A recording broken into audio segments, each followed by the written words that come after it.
Kabantay mo nga bisan kapila na ta mo palayo sa Ginoo, buhato nato ang dagko kayong mga sala kanang tungod sa atong gipangbuhat down na kayo ta sa atong life, but still God would lift us up.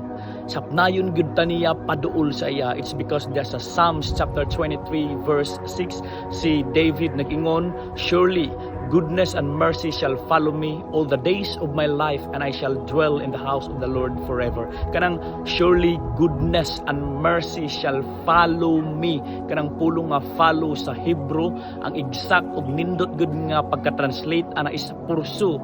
That means ang kamaayo ug ang kaluoy sa Ginoo kanunay gyud nagukod kang David. Ingon ana pud sa atong kinabuhi nga ang kaluoy ug ang grasya sa Ginoo mo'y nagukod sa atoa. We are not doing good to earn merit from God. Ang grasya ug kaluoy sa Ginoo mo'y nagtuklod sa ato nga mabuhat tagmaayo. Manay naka-advantage kung naata sa kamot sa Ginoo tungod kay ang iyang kaluoy ug grasya kanunay gyud nagsunod